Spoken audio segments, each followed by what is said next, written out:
Oke, kali ini kita akan membahas mengenai conjunctive normal form atau CNF. Nah, apa sih itu CNF gitu ya? Seperti yang kita ketahui, conjunctive atau conjunction itu kan dan, seperti itu ya, penghubung proposisi dalam bentuk dan. Nah, jadi CNF ini diperlukan biasanya untuk melakukan inferensi atau penalaran gitu ya dengan menggunakan resolusi. Jadi ada cara gitu ya, caranya namanya resolusi. Nah, itu memerlukan bentuk dalam bentuk CNF gitu. Nah, ciri-ciri CNF itu adalah CNF kan tadi saya bilang konjunktif ya. Berarti dia ada dan-nya gitu ya. Semuanya bentuknya dan gitu ya, misalnya P dan Q dan R dan S, atau boleh sih tetap ada or, cuman or-nya itu dia nanti kayak dalam kurungnya gitu loh. Nah, nanti makanya di sini ada kalimat dalam bentuk disjungsi literal. Disjungsi itu kan or, jadi masih boleh dia dalam bentuk or, namun dia dalam bentuk klausa-klausa. Jadi P or Q gitu kan, nanti itu dikurung dan sesuatu yang lain gitu. Nah, yang nggak boleh itu adalah ketika ada dan di dalam kurung, kemudian ada operator besarnya, operator yang menghubungkan, itu menggunakan or. Nah, nanti kita lihat contohnya ya. Oke, bagaimana sih cara untuk mengubah ke dalam bentuk CNF? Oke, yang pertama, kalau ada implikasi, kan kita mau ngerubahnya dalam bentuk, jadinya isinya cuman negasi dan sama atau gitu kan. Nah, kalau kita mau membentuk itu, berarti kan nggak ada implikasi, nggak ada biimplikasi. Nah, implikasi ini setara dengan, jadi P implikasi Q itu sama dengan atau ekuivalen dengan not P or Q. Nah, ini maksudnya apa sih maksudnya ekuivalen? Tabel kebenarannya sama, guys, antara P implikasi Q dengan not P atau Q. Nah, untuk biimplikasi ini sama dengan not P or Q dan not Q or P gitu ya. Jadi ini patokannya gitu. Nanti kalau kalian ketemu biimplikasi ya diubah aja jadi kayak gini. Nah, lalu kemudian aplikasikan negasi pada proposisi atomik tunggal. Nah, kalau masih ada negasi di luar kurung, itu masukkan ke dalam. Caranya adalah kalian bisa cek kembali pelajaran mengenai hukum logika ya. Nah, ini kan double negation atau negasi ganda, not menjadi ya udah hilang sih notnya gitu kan, menjadi P. Nah, kalau seperti ini notnya masuk ke dalam. Jadinya not P or menjadi dan. Nah, ini not key. Ini berdasarkan De Morgan ya. Lalu ini juga sama sih, P-nya menjadi not, Q-nya menjadi not, cuman dan-nya ini menjadi atau gitu. Kemudian yang ketiga adalah gunakan aturan asosiatif dan distributif. Itu juga ada di tabel hukum logika ya, nanti silakan kalian cek di slide.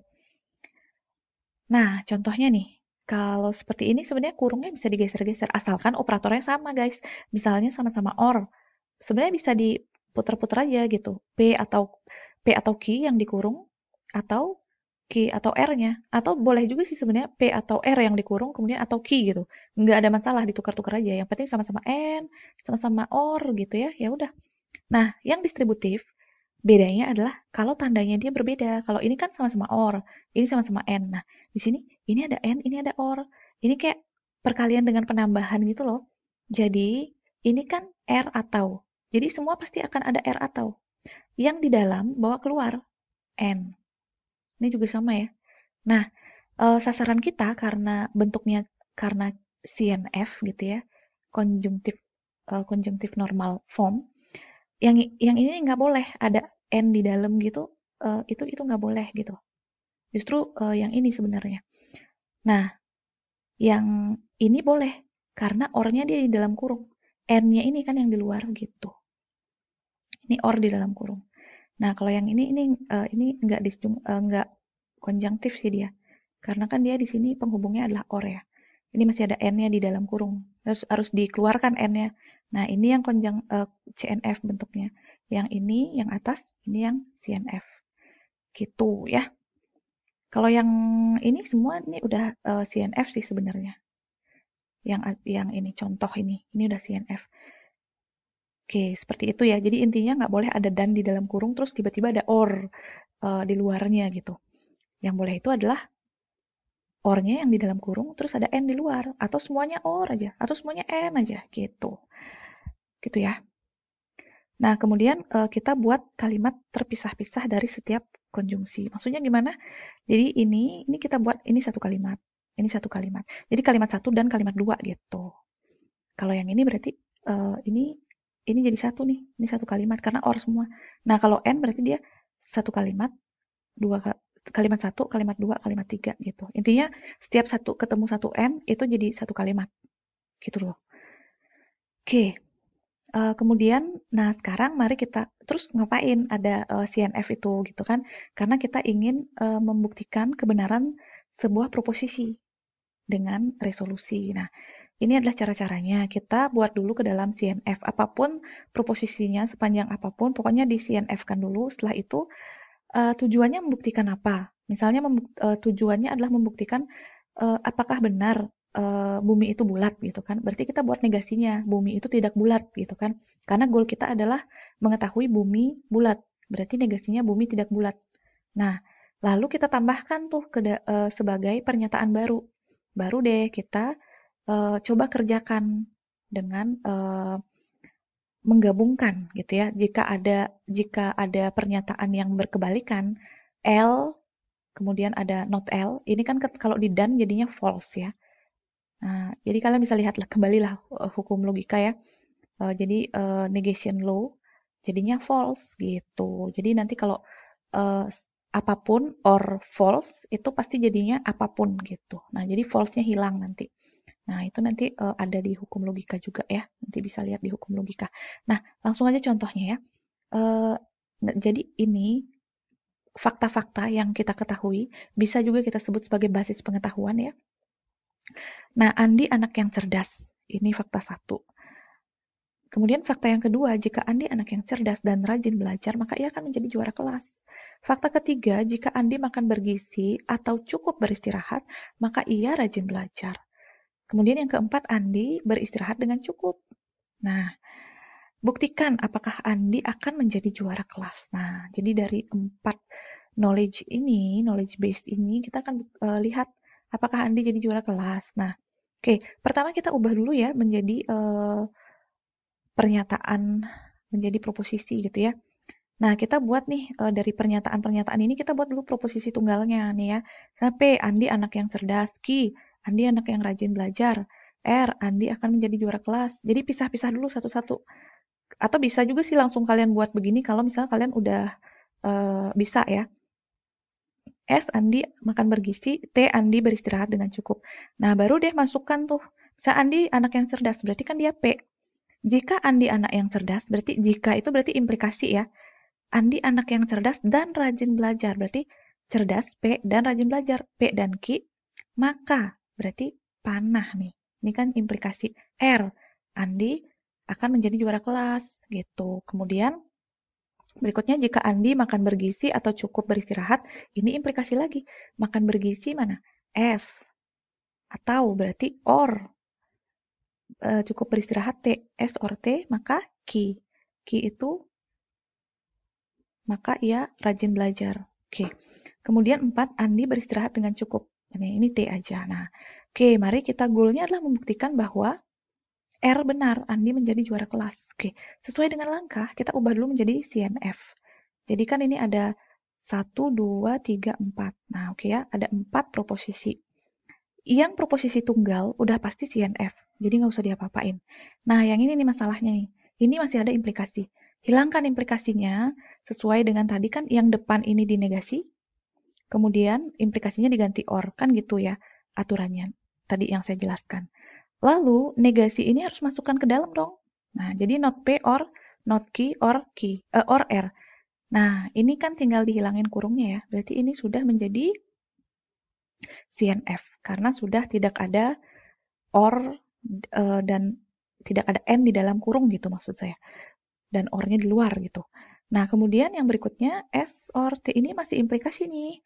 Hilangkan not kan yang di depan. Lalu ganti implikasi menjadi or. Oke, berarti masukkan not S. Ingat ya, or akan menjadi N. Not S or N. Sorry, not S, N. not T.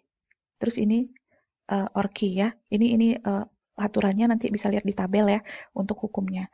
And then ini kan masih belum CNF nih. Kenapa? Karena ini beda loh ya. Kalau yang atas ini kan or aja semua. Kalau yang ini ada N loh di dalam kurung.